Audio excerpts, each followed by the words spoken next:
जय भीम। कैसे हैं आप सब? बढ़िया। अब इतनी गर्मजोशी से लोकसभा की तैयारी में लग जाइए।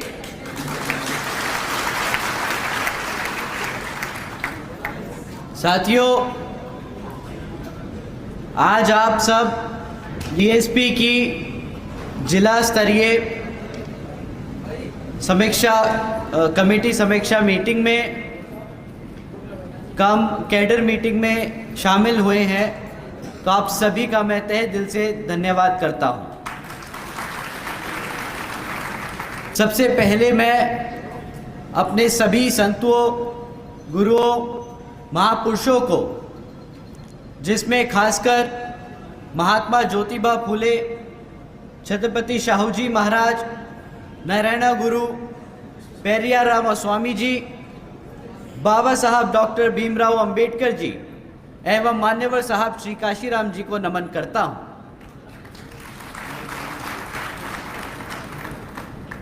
मान्यवर साहब श्री काशीराम जी की एकमात्र उत्तराधिकारी हमारी आदरणीय बहन कुमारी मायावती जी को भी नमन करता हूं।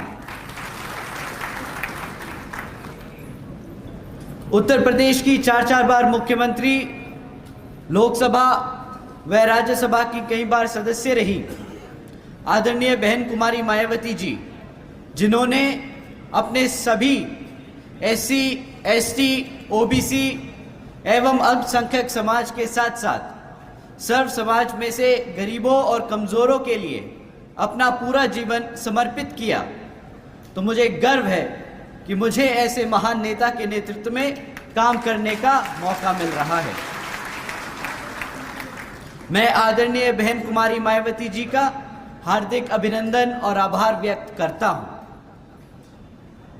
आज करनाल और सोनीपत जिले की सभी माताओं, बहनों, बड़े बुजुर्ग के साथ साथ यहाँ मौजूद सभी युवा साथियों का, जो यहाँ की इस कमेटी समीक्षा कम बसपा कैडर मीटिंग में शामिल हुए हैं, तो आप सभी का मैं स्वागत करता हूं।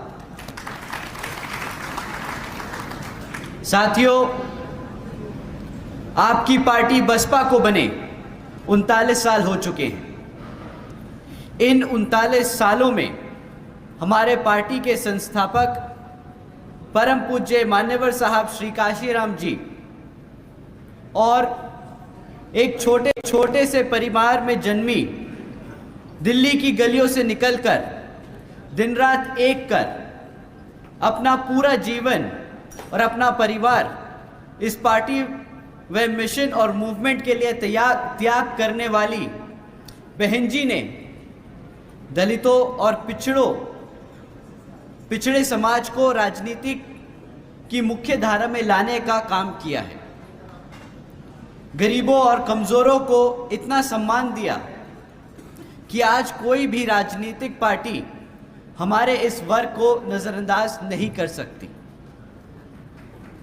साथ ही साथ अल्पसंख्यक समाज को उसके हकों के बारे में जागरूक कर इस भारत में भाईचारे के आधार पर एकजुट कर एक समता मूलक समाज की स्थापना करने की कोशिश की है और सर्व समाज को एक ऐसी सरकार देने का काम किया जिसकी कल्पना हमारे गुरु बाबा साहब डॉक्टर भीमराव अंबेडकर जी ने की थी।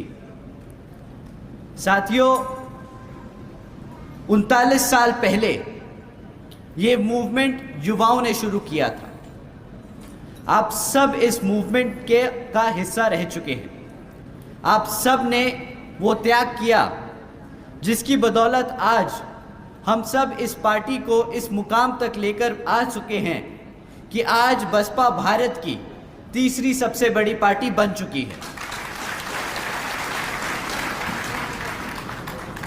परंतु जैसे जैसे समय बढ़ता चला गया, वैसे वैसे पार्टी में हमारे साथियों की उम्र बढ़ती चली गई और इस चीज को ध्यान में रखकर बहन जी ने पार्टी के हर स्तर पर हमारे युवा साथियों के लिए 50% हिस्सेदारी तय की।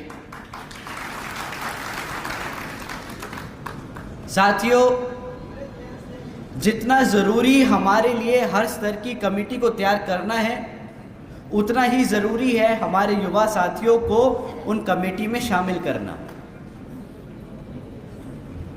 साथियों, अब समय आ गया है कि आप सब बहन जी की तरह ही, हमें याद आता है कि जब बहन जी ने जो काम किए वो यहाँ पे आपके हरियाणा स्टेट में दोहराए जाएंगे। आज जब बहन जी की सरकार को यूपी के लोग याद करते हैं तो उन्हें याद आता है वो समय जब बहन जी ने सावित्रीबाई फुले बालिका शिक्षा योजना के तहत 7 लाख से ज़्यादा बच्चियों को 12वीं तक की शिक्षा प्राप्त करने हेतु 600 करोड़ से ज़्यादा की लागत इन बच्चियों को अपने पैरों पर खड़ा कर एक उज्जवल भविष्य देने के लिए खर्च करी। साथियों, 600 करोड़ रुपए खर्चे बहन जी ने अपनी बच्चियों को 12वीं तक की शिक्षा प्राप्त कराने के लिए। उन्हें याद आता है वो समय जब बहन जी ने देश में पहली बार अपनी सरकार में आने के बाद सरकारी कॉलेजेस के स्टूडेंट हॉस्टल्स में अन्य पिछड़े वर्गों के छात्रों के लिए 27% आरक्षण की व्यवस्था तय की, ताकि दलित समाज, एससी समाज के साथ साथ ओबीसी और एससी समाज के लोगों के बच्चों को भी आगे पढ़ लिख के आगे बढ़ने का मौका पूरा मिले। साथियों, उन्हें याद आता है वो समय जब बहन जी ने महामाया गरीब बालिका आशीर्वाद योजना के तहत 3,25,000 बच्चियों को 1-1 लाख रुपए देने का काम किया। बहन जी ने इस योजना के तहत 3,250 करोड़ रुपए अपनी बच्चियों को देने का काम किया। साथियों, साथ ही साथ बहन जी ने सरकारी नौकरियों के साथ साथ सरकारी ठेकों में आरक्षण की व्यवस्था लागू की। और साथियों, याद करते हैं कि किस तरह बहन जी ने सरकारी नौकरियों की भी भर्ती पर लगी रोक को हटाकर बहुजन समाज के साथ साथ सब समाज के सभी ज़रूरतमंदों लोगों को नौकरी देने का काम किया। साथियों, बहन जी ने प्रदेश के व्यावसायिक technical institutions, engineering colleges, polytechnic एवं इंडस्ट्रियल ट्रेनिंग इंस्टीट्यूट्स में अन्य पिछड़े वर्गों के लिए 27% सीटों की आरक्षण तय की। सारे हायर एजुकेशन इंस्टीट्यूट्स में बहन जी ने हमारे पिछड़े समाज के लिए, सर समाज के साथ साथ पिछड़े समाज के लिए 27% सीटों का आरक्षण तय किया। बहन जी ने कृषि एवं संबंधित कार्यों में मिनिमम वेजेस को 55 रुपये से बढ़ाकर 100 रुपये प्रतिदिन की 100 रुपये करके दिया। और अन्य पिछड़े वर्गों के लोगों के लिए क्रीमी लेयर की जो वैश्विक आय थी वो 3 लाख रुपए से बढ़ाकर 5 लाख रुपए कर दी। साथ ही साथ बहन जी ने गन्ना खरीद के दाम को अपने समय में दुगना कर दिया। साथियों, आदरणीय बहन जी ने अपने शासनकाल में 90,000 से ज़्यादा अधिक शिक्षकों को सरकारी नौकरी दी, 1 लाख से अधिक सफाई कर्मचारियों की भर्ती करी और 2 लाख से अधिक जवानों को पुलिस फोर्स में भर्ती किया। और साथियों, ये काम बहन जी ने अपने प्रदेश में इस स्तर पे किया कि हमारे प्रदेश के लोगों को अपना प्रदेश छोड़कर, अपने घर को छोड़कर कहीं और दूसरी जगह जाकर नौकरी ना करनी पड़े, अपने परिवार, अपने समाज के बीच में रहकर वे अपना पेट पाल सके। तो साथियों, हमें बाबा साहब के दिखाए रास्तों पर चलकर, मान्यवर साहब के बताए तरीकों का इस्तेमाल कर और बहन जी के बेबाक अंदाज को अपने दिल और दिमाग से अपनाना होगा। तो साथियों, समय आ गया है कि अब हम सब एकजुट होकर समाज के हर एक व्यक्ति को बसपा से जोड़कर बता दें कि हम आ रहे हैं हर एक उस चीज़ के लिए जो इस संविधान में हमारे गुरु हमारे लिए देकर गए हैं, हमारे बाबा साहब डॉक्टर भीमराव अंबेडकर जी।